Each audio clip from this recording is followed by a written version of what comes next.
All right, everybody, thanks for tuning in. Today I'm talking with Andrea Jengle, who goes by AJ, all the way from Canada, if I'm correct. And That's right. awesome. And if you've ever looked up in Google the terms carb backloading, carb night, or anything like that, then you've definitely come across her name. So with that, Andrea, AJ, thanks for joining the call. And why don't you just give a little bit of a background? How did you get started in the fitness industry and got interested in fitness in the first place?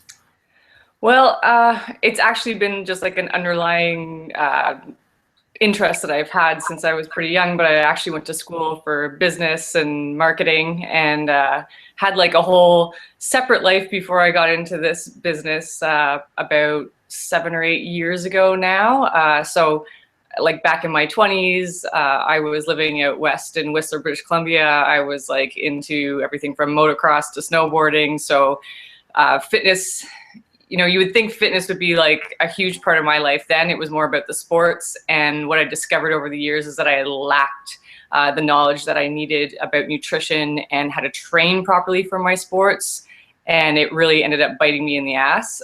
So that's kind of what drove me to basically just go do my own research and work with some pretty interesting people that had a lot of experience and knowledge.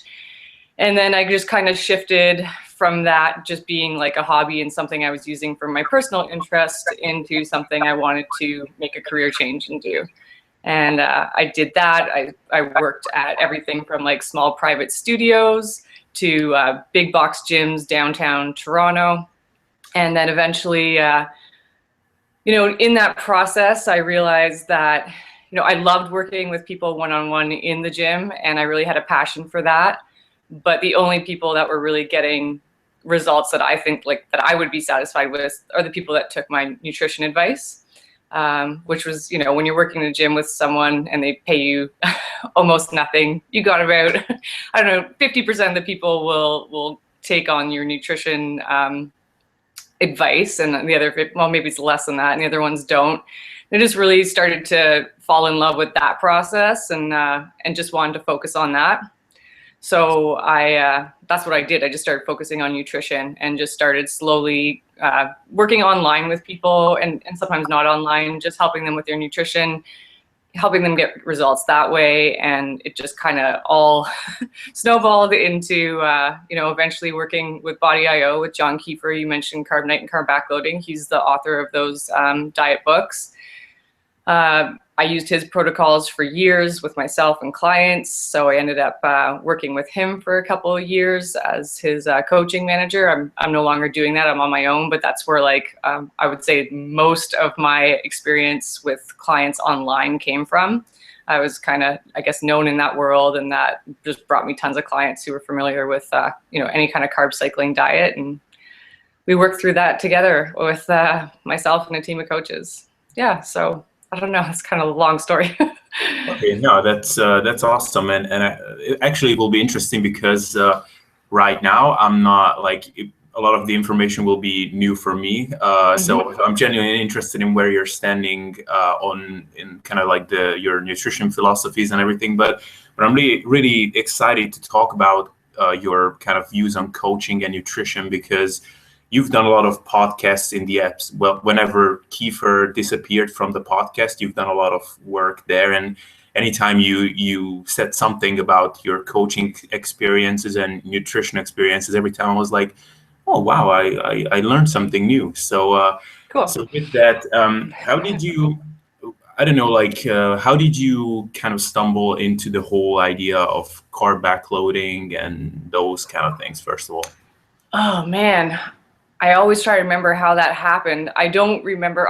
So first of all, way back when in my own nutrition experiments, I had tinkered with a low-fat diet.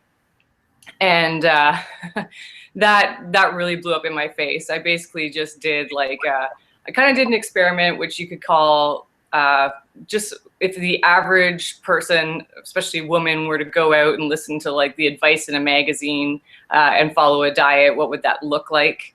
I kind of got a picture of that based on collecting information from people I was working with. You learn their beliefs and what they think and how they feel they should be eating. So I kind of just did like a real like low fat diet. It was low calorie, didn't have any strategic refeeds. And I lost fat. I also lost a ton of muscle mass, and I became hypothyroid pretty quickly. And of course, realized that right away and reversed that. That was like my real first, nutrition experiment with myself. And people thought, oh, you look great, because I was thin. I was probably the least athletic looking I'd ever looked. I was, wearing skinny jeans, and I could get my quads in the skinny jeans. So I guess some people find that look appealing. But I felt like crap. I was having issues with my health, and I wasn't strong. Like I was falling apart in the gym. So that was like the first sense that, a low fat diet wasn't for me. And of course, I've always just had this belief that if I was going to coach people with nutrition, I really need to try these things for myself and see how to implement them, understanding that, different diet strategies work for different people. You always have to be open to that. I still want to experience them myself, because whatever diet protocol you're going to use, you're going to come up against things that are frustrating, or, how do you eat this way when you're on the road? Those kind of things, those practical experiences really help when you're trying to coach a client. So I can't remember exactly how I stumbled across Carb Night, but I think it was just searching for, well, actually I didn't stumble across Carb Night first. I stumbled across the, oh my gosh, I'm going to forget his name. Sorry, I'm pregnant, so I have pregnancy brain right now. I can't remember everything. But it's the anabolic diet, the original anabolic diet.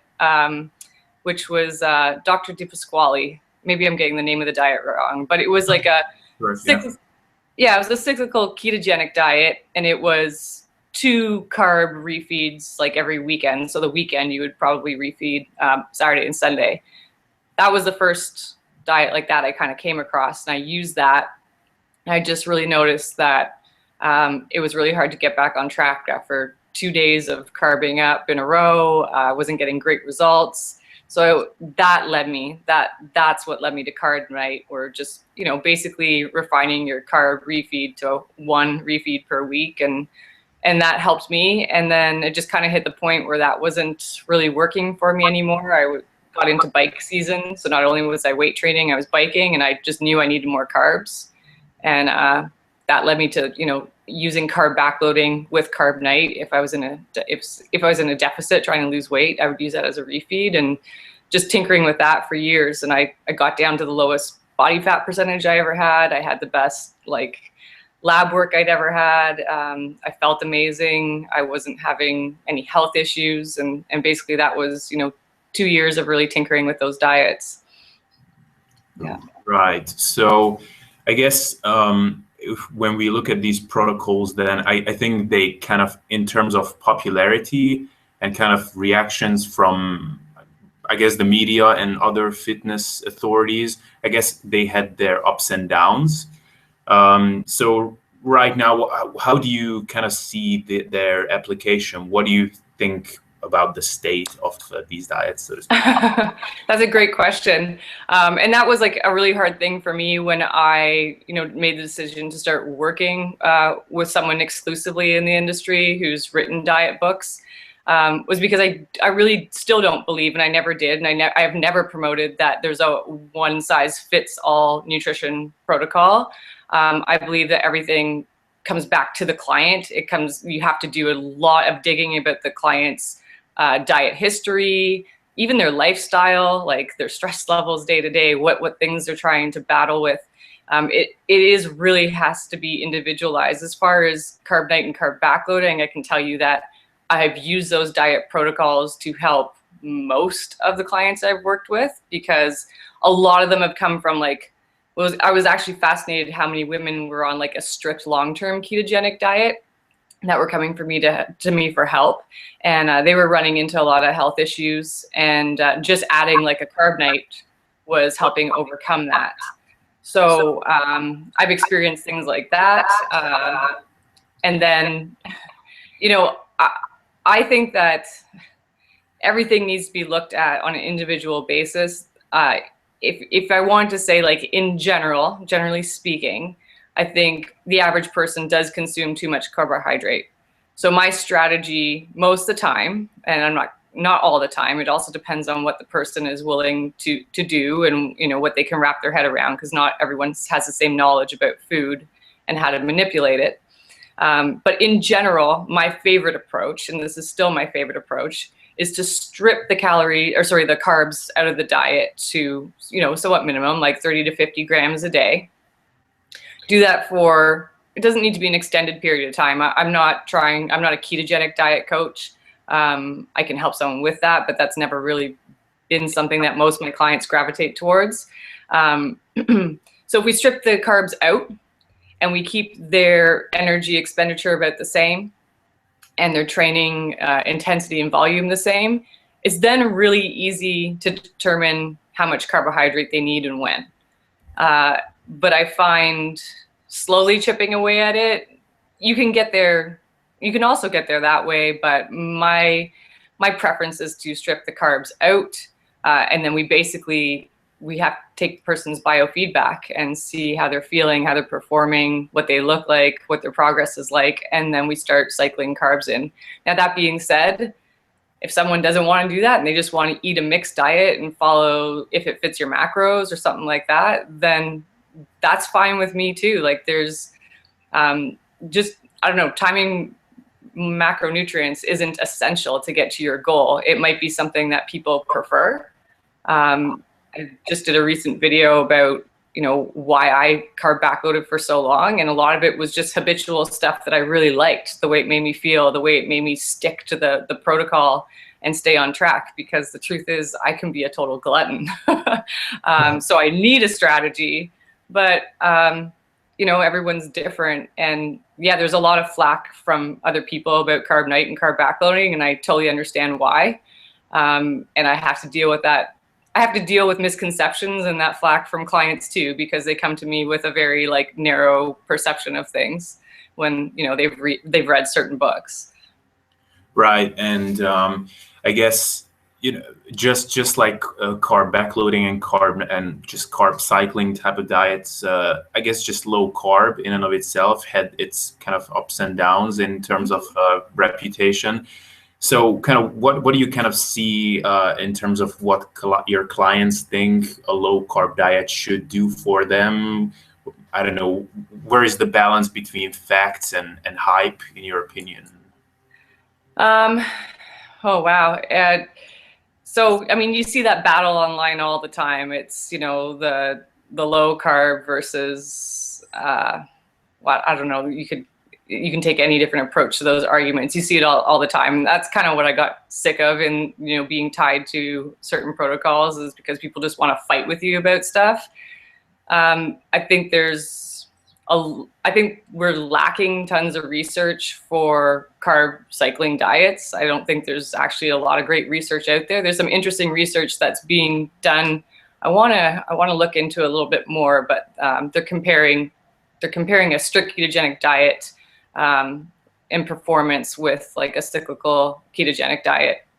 I haven't really seen that yet, but I mean, they look at such small things, like just you know, performance in a certain rep range, and it's like it goes way beyond that. Women I work with who have, like, they don't get their periods and on a ketogenic diet, and then you cycle in some carbs and they do. So it's like these studies are helpful, but they don't answer all these questions, and they don't cover the broad spectrum. So there's all the arguments, and then there's the misconceptions. So the things I see, people think if you cut out carbs that calories don't matter, right? Yeah. I was gonna talk specifically about that as well. Okay, good. So that's, like, the biggest misconception, and some of that is, you know, it's out there in the low carb diet books that are out there, because I think to sell a diet book, and this is part of the reason I haven't been interested in writing my own book, but I don't know, they try to, like, tempt people in with something like, you don't need to count calories, and people assume that means calories don't count, which is absolutely incorrect. Just like I don't know, what's the other, there's so many common things. So if you cut out carbs, calories don't matter. That's absolutely not true, because I can tell you right now that 90% of the people that were using carb diet and carb backloading that would come to me for coaching, it was basically a calorie issue. They weren't getting results on their own, and it was a calorie issue. Right. The other thing is you can eat as much fat as you want, and I guess that falls under the same category. But I get women who are 130 pounds eating 250 grams of fat per day. Yeah. And and they sit there scratching their head wondering why they can't lose weight. I mean, I'm scratching my head wondering why they're not gaining weight rapidly. I find that fascinating. But I mean, maybe they haven't been doing that for months and months on end. Mm-hmm. But so that's another misconception. People think that, in something with like a carb night or any kind of diet refeed, that you can eat as much as you want and get away with it. It's in fact quite the opposite. You can be in a calorie deficit all week and eliminate any progress you could make by going way overboard on a refeed. Yeah. So, refeeds have to be strategic. Alex Navarro and I talked about a lot about on our old podcast, because that's a huge problem with cyclical ketogenic diets. People just tend to really overeat one night a week, and unfortunately they'll just ping pong back and forth, 1 or 2 pounds every single week. Yeah. I've been there for sure. So have I. I made that mistake years ago too. And I mean, then there's just the fear of carbohydrate that I see all the time, and that's probably one of the more frustrating things about what I do, is when you see someone who genuinely wants to take your advice, but emotionally they're trapped. And, there's some body dysmorphia and impossible eating disorder that's underlying. And they really genuinely want to take your advice and add more carbs into their diet. And I see this all the time, but they can't. They break down. The thought of eating more carbs will actually put them in like a total anxiety mode, and they start stressing out. And I've seen people in tears at the fact of having a high carb meal. Wow. And unfortunately, I think any coach and client in that situation, if your coach, and I'm not qualified to deal with eating disorders, I mean, that's where the scope of our practice is really it's beyond us. And that's the difficult situation. And you can try to educate a client about carbohydrate metabolism in general. Some people take to the education to help them overcome some of the beliefs that they have, and other people it's some deep-seated issues that need to be resolved with the help of a professional. Yeah, so it's difficult. Yeah, it's actually, it's really funny because I've definitely been there. Like you just really commit to a nutrition approach, especially if you're not very educated. It's just very hard to break free from that. Like I was in a position not long ago where I was like, okay, I'm pretty much as lean as I want to be. Like I can experiment a little bit, and I tried just kind of a high carb diet. Like I just went high carbs, moderate fat, and I just told myself that I'm gonna crash in the middle of the afternoon. Like it's no way I'm not gonna crash. And I didn't crash, but I started almost rationalize it that I'm getting this wrong. I must be crashing because I ate carbs. I don't know. Do you I don't know, but I want to get back to, you mentioned that initially you were on a low fat, high carb diet and you lost a ton of muscle mass. Now, do you think that there is a time and place for that kind of nutrition approach for someone? An extremely low fat diet is not something I would really put any of my clients on. There should be at least an essential amount of fat that to help just with hormone production. It's the diet that I resort to the least. Right. And with the coaches I've worked with, they mostly feel the same. And I think sometimes what they do, and I don't coach anyone for stage prep or anything like that for bikini or fitness, but I do know that some of those coaches will really start to taper off the fat towards the show. But I mean, the last thing you want to be doing is having someone on a low carb and low fat diet. Oh, yeah. Yeah. So, I mean, you got to look at the balance of your macros. I mean, people think that carb backloading is super, super high fat. That's not necessarily true at all. Like if you look at my macros, they're very much like a mixed macronutrient diet. The only thing that would be different that I do would be timing my carbs in the evening. Right. But when you look at my my macros for the day, it's a mixed diet. Right. Okay. So how mixed are we speaking of right now? Just out of curiosity. Like honestly, my sweet spot is like that 33% split across the board. Okay. Yeah. Okay. Yeah. Right. And now you talked about how most of the time when frustrated clients come to you, it's mostly a calorie issue, or often it is. Yeah, would you like to elaborate on that more, or? Yeah, sure. So there's a couple issues that we run into, and the easiest issue to resolve is someone just overeating. And a lot of the time when they come to me and they're just like, they're significantly overeating, or it might be something where they're just like really overdoing it on their refeed or their carb night, something like that. So that's usually a really easy issue to resolve.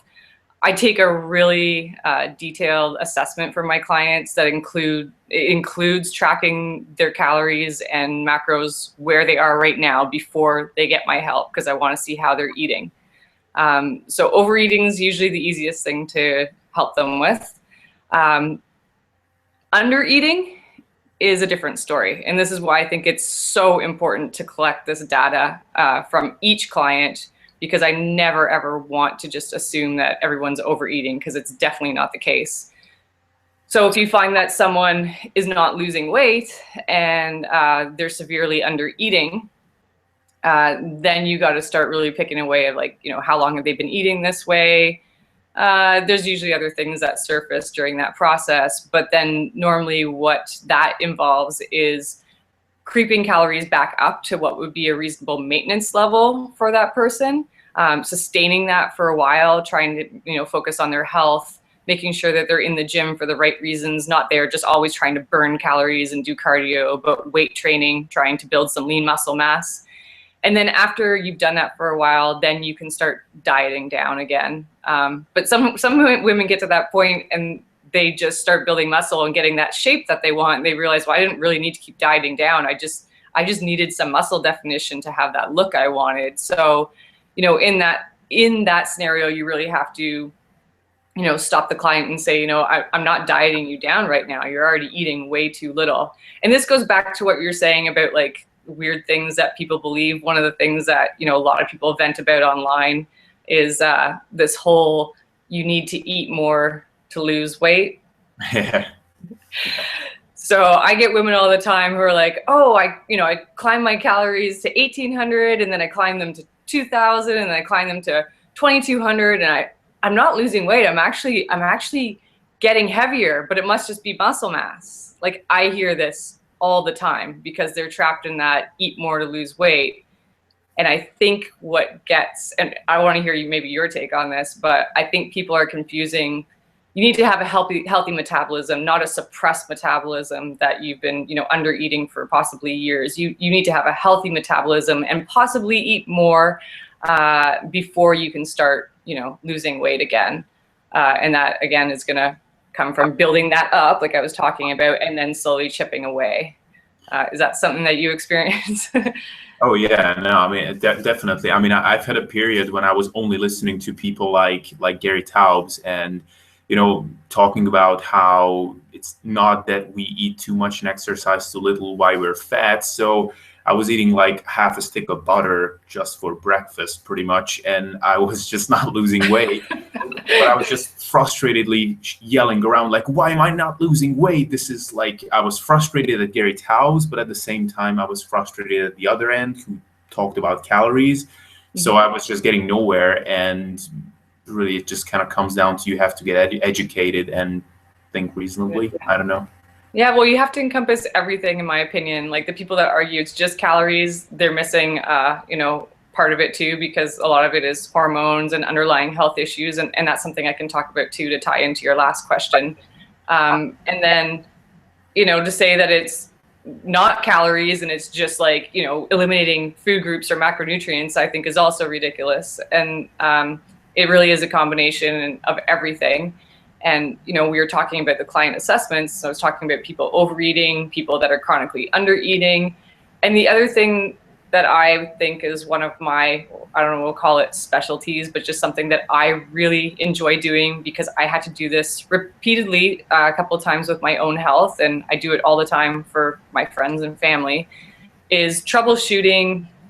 You can troubleshoot your diet and eat a certain way. And if you're being consistent and following the guidelines and it should be working, and nothing is happening, there could be underlying issues. So we have to really look at everything as far as symptoms of like maybe hypothyroid. A lot of women have Hashimoto's hypothyroid. So then, you know, you would still have guidelines for them, but they would be tailored to whatever it is that they are going through or trying to recover from. So in my opinion, if you don't fix the health issue first, the fat loss is probably just gonna, if you're always striving for fat loss, it's probably just gonna make the issue worse.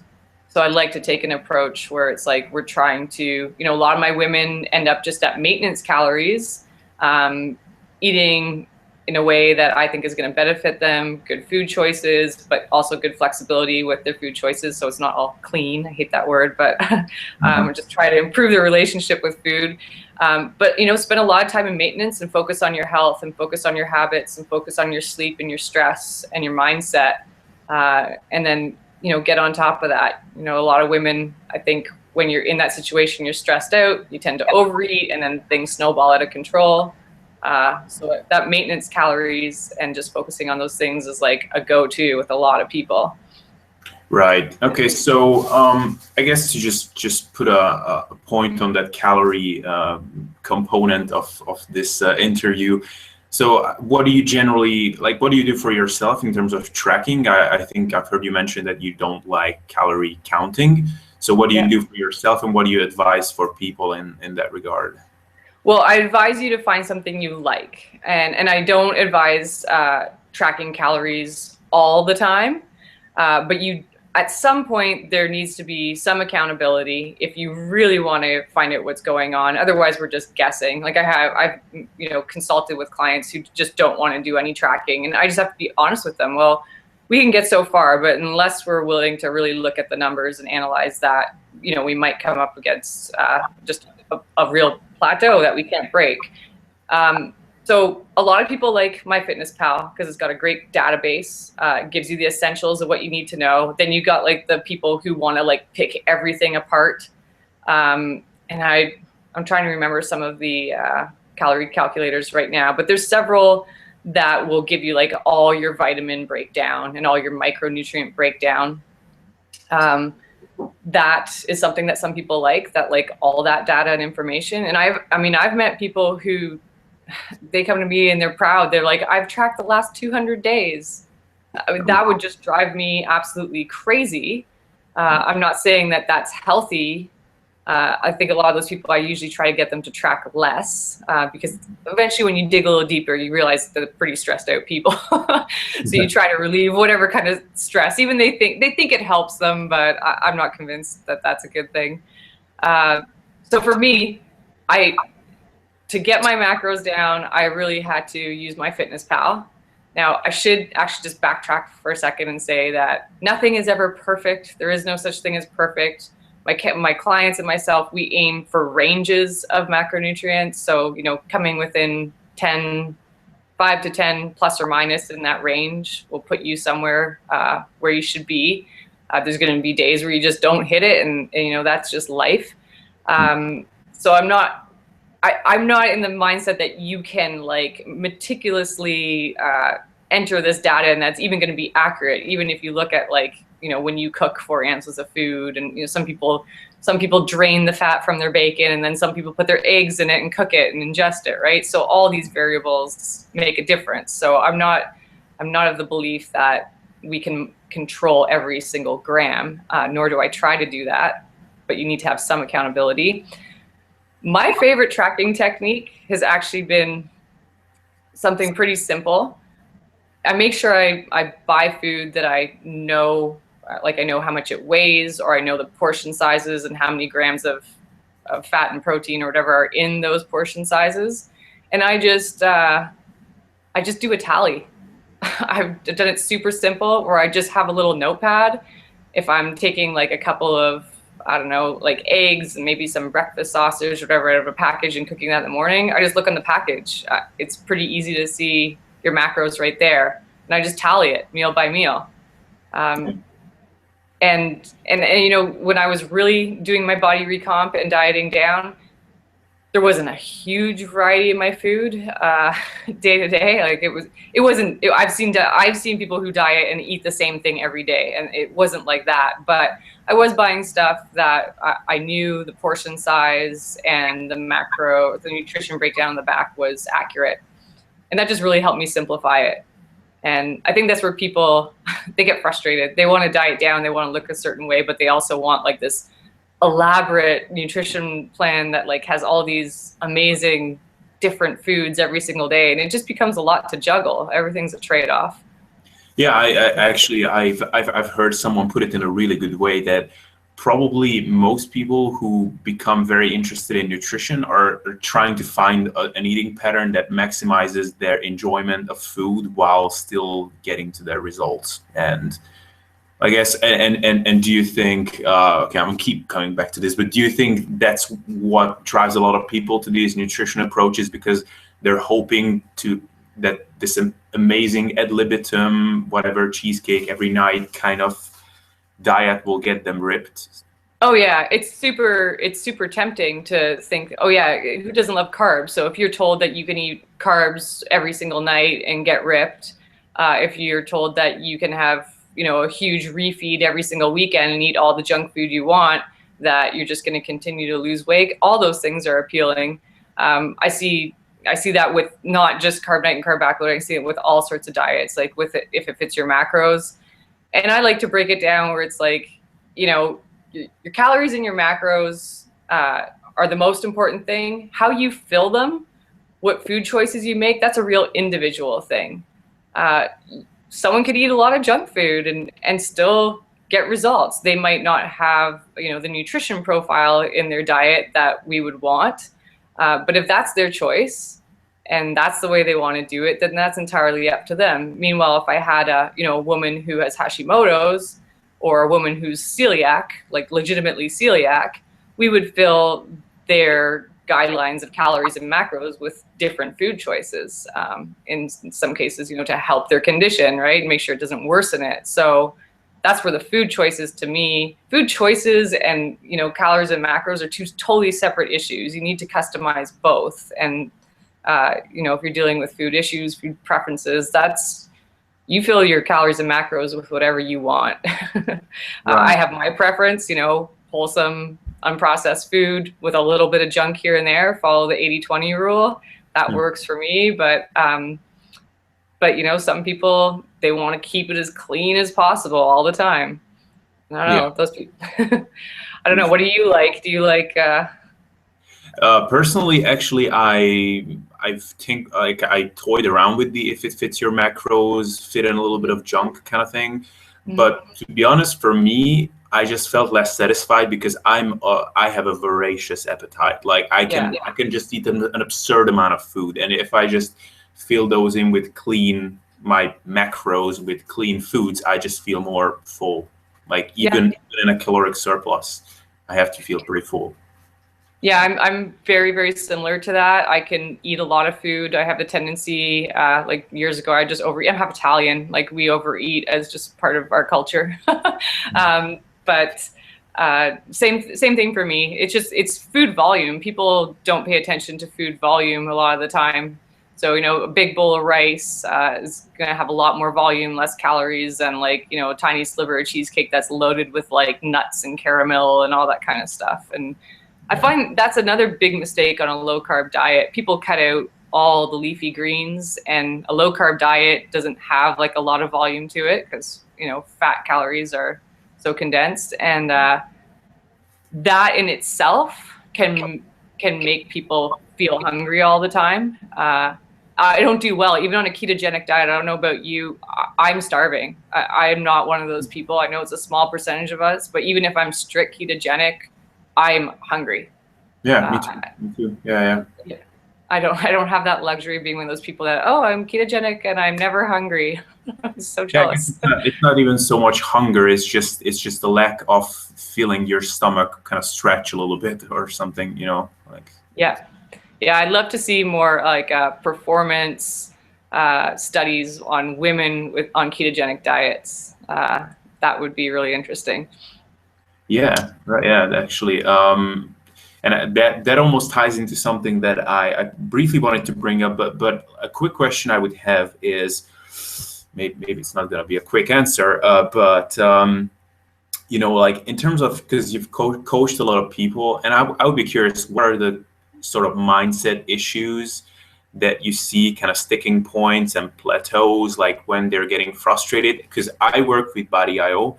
By the way, I have to give a shout out to my coach, Alex Moore, because he ripped, I have to say.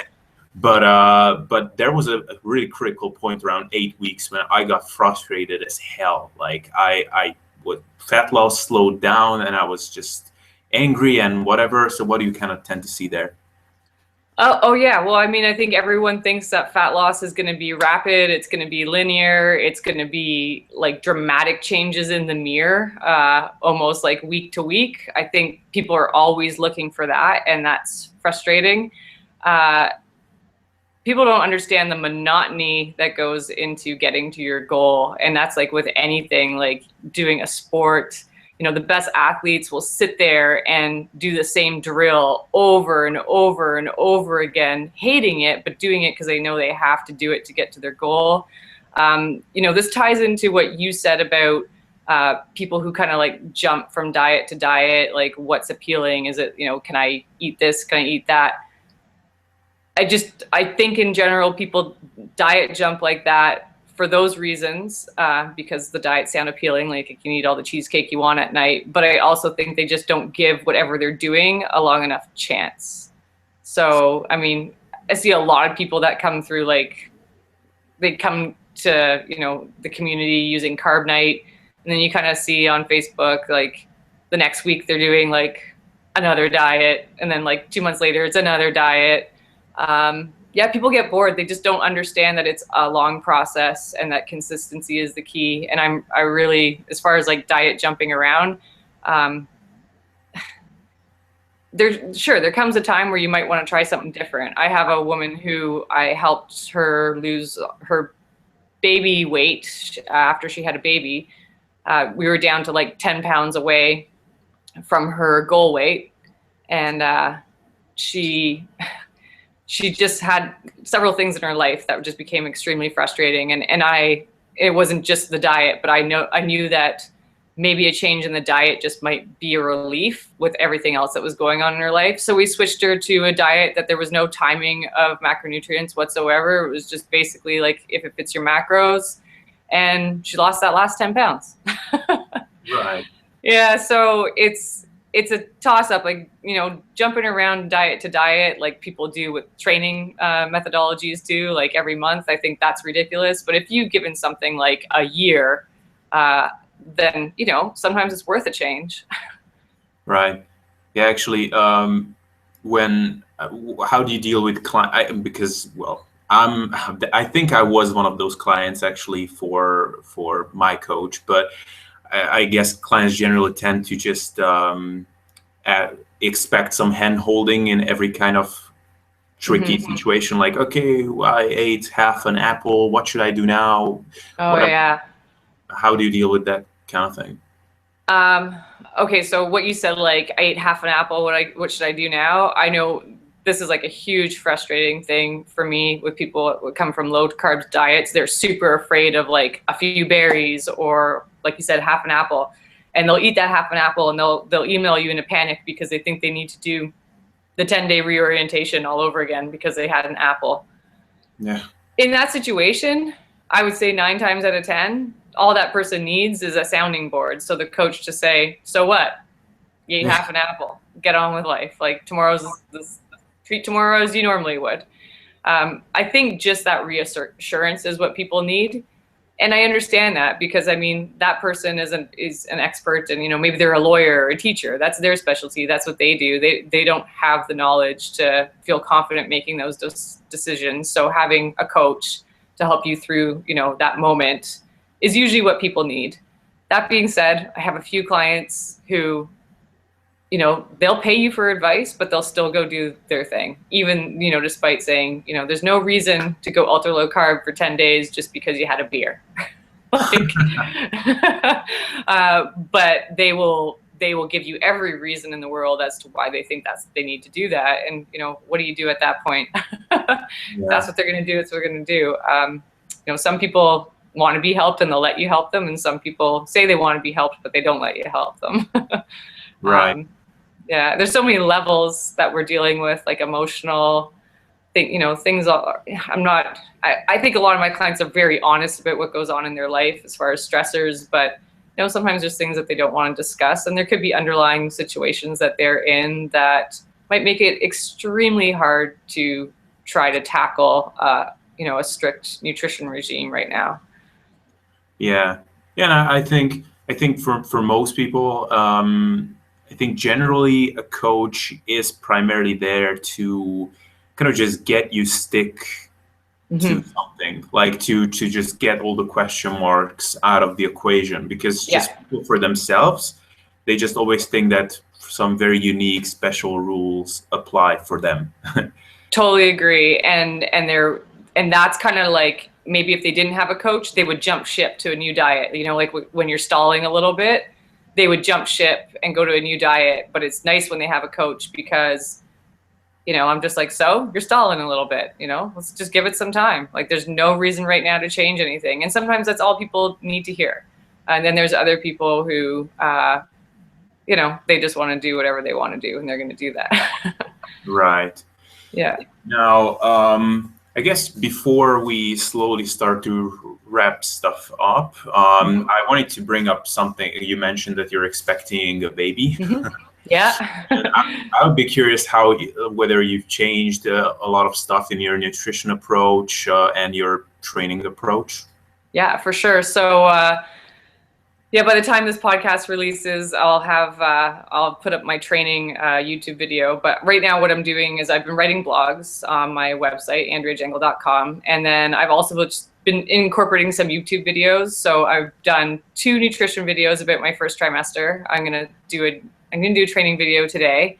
And I'm going to break it down into trimester, because I realized, like, you go to a lot of websites and it's like, oh, in pregnancy, you should eat and train like this. And it's like, first trimester and second trimester and third trimester are not going to be the same.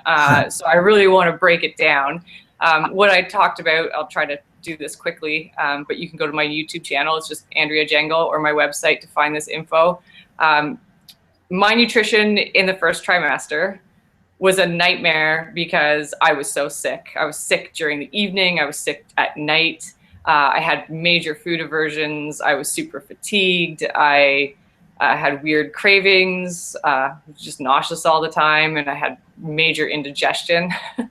So all these things made it, you know, it's interesting. I think most people would consider me someone that has my nutrition on point, and I'd agree with that. And it, you know, so what a good experiment to throw all this at me and see if I could do it. And no, I couldn't. I'm here to tell you, like, I could not eat the way I used to eat for various reasons. Even simply as, like, backloading my carbs at night, it would just make me ill. Like, because I didn't have morning sickness. I was sick at night in the evening. And the last thing I actually wanted was high glycemic carbs. It was one of my major food aversions.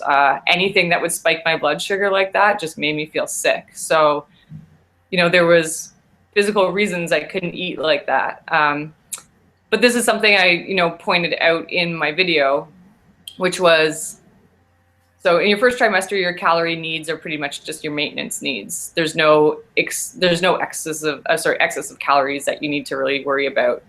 You're also so tired that you can't train, and your regular daily expenditure is just not the same. I was napping for a couple of hours every day. I was going to sleep very early. And just when I was sitting around the house, I was working, I mean, I couldn't even stand at my standing desk. That's how tired I was. I was sitting down working. So all those things add up. So, I mean, this goes back to the macronutrients and calories. My macros didn't really change. I just wasn't able to time my carbs as I normally would. And I had different food choices.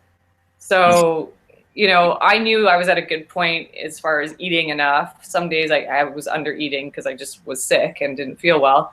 But I knew where my calories kind of should be at. I knew where my macros should be at. I was basically hitting those macros. I was just using different foods, and there was no timing of macronutrients. So I was like, if it fits your macros. That's the way I looked at it, right? I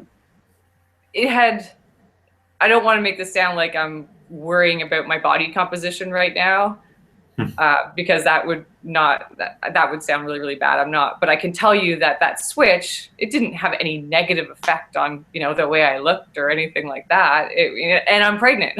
Like, you know, so I think, you know, I was thinking about this when I was doing the videos.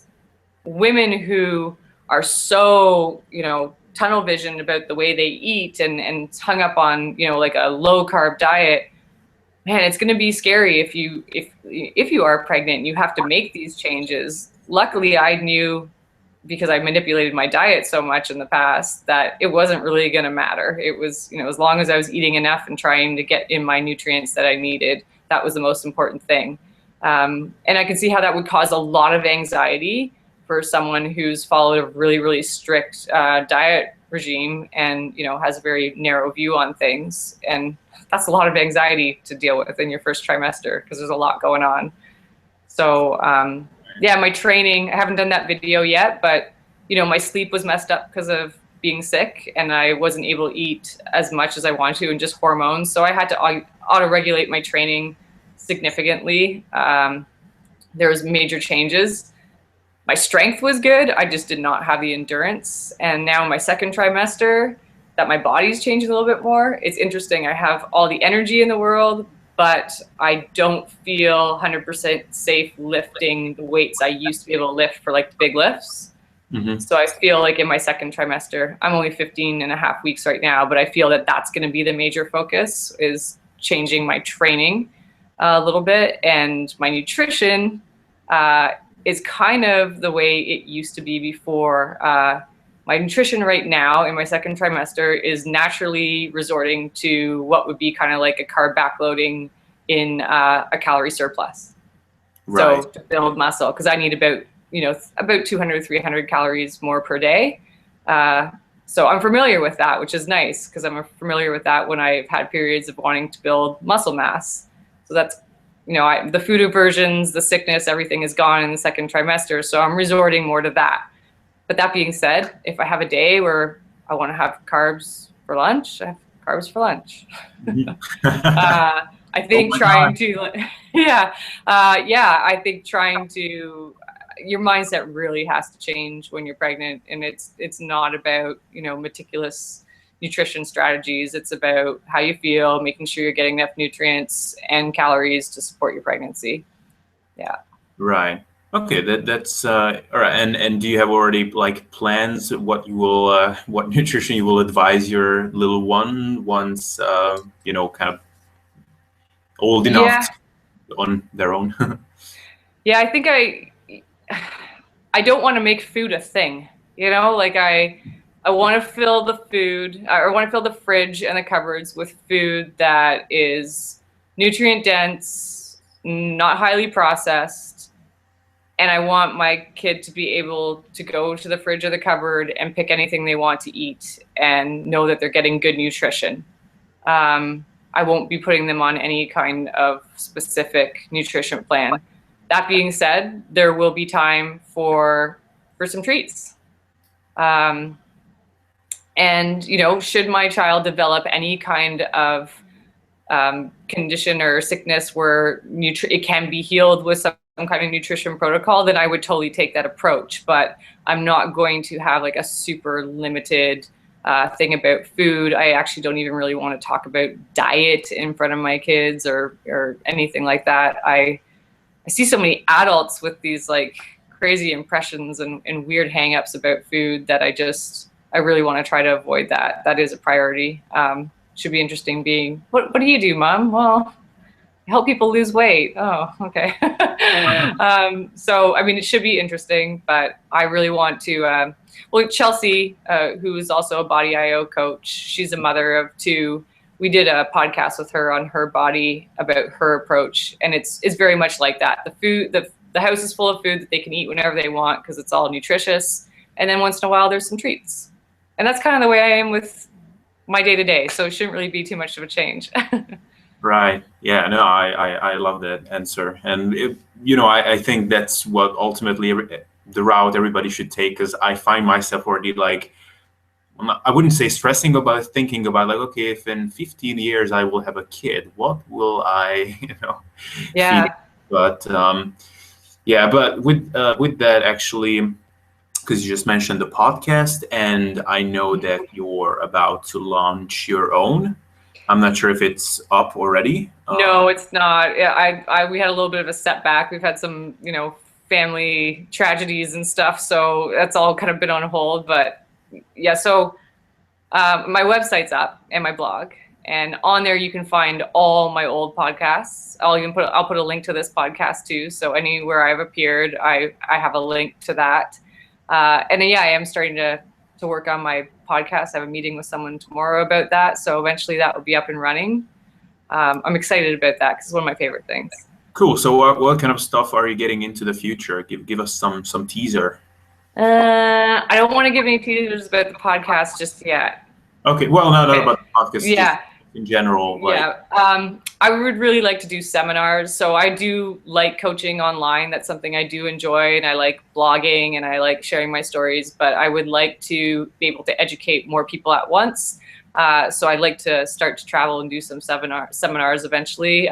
Even if they're just online seminars, that's something I'm going to work on. Probably give myself some time after the baby's born. Baby's due in July. So I don't think that would be till next year that I'd be focusing on that. People and helping them sort out the BS and what they need to focus on. That's one of my favorite things to do. I think our energy is so precious, and how much time we have to worry about certain things is just so limited. So I really like helping people just put aside the things that they don't need to worry about and help them refine what they do need to focus on.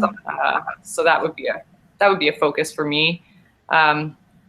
I also, I have this dream about teaching women how to lift properly. And I'm not talking about like how to deadlift properly, just how to approach a training session in the gym. Because that's the other big mistake I see, and something I miss about working with people is I just don't see the right intention when it comes to trying to lift weights in the gym. It's still kind of treated like cardio, like it's just like a calorie burn, and there's flailing, and there's no attention to like muscle contraction. You can ask most people when if they lift a weight, an average gym goer, you could ask them why they're doing what they're doing, and they can't tell you. They can't even tell you what muscle group they're working. In their eyes, they're just burning calories. Right. So I think there's a lot of room for education there with like a newbie gym goer. I think there's a lack of attention to that. Mm-hmm. It surprises me why gyms don't educate people about that. Actually, it doesn't surprise me, because when I worked in the gym, I wanted to put together a program like that, but they said no, because that will take away from personal training sales. So that's why they don't do it. Oh, shit. Yeah. Okay. Yeah. That's yeah. A little trivia. Yeah. I mean, if you go into a gym, it'd be nice to have like an intro course on like, just why are you here? What are you doing? What you're doing? Understand it. I think if you understand what you're doing, you're going to be highly more successful. Yeah. And not to mention how some of the personal trainers in some gyms look to begin with, not to be rude, and just the stuff that they make clients do sometimes, I just want to cringe. Like. Oh yeah. Yep. But that is a whole separate light for it. Yeah. Yes. All right, then. Then where can people find you, and what links are so my website is andreajengle.com, AndreaJengle.com. I'm on Instagram under my name also, and Twitter and Facebook under my name, nothing fancy. And you can find me there. I'm trying to tweet more. I dislike Twitter out of all of the social media things. That's the one I hate the most, but I'm starting to learn to like it a little bit more. And hopefully I'll have my podcast on. Everything will be on my website. So if you follow me on Facebook or Instagram or my website, you'll get updates. Cool. All right, AJ, thanks so much for taking the time. It was we talked just about an hour, so thanks a lot for your time. Thanks for having me. Yeah, it was very informative, and thanks everybody for tuning in, and I will see you next time.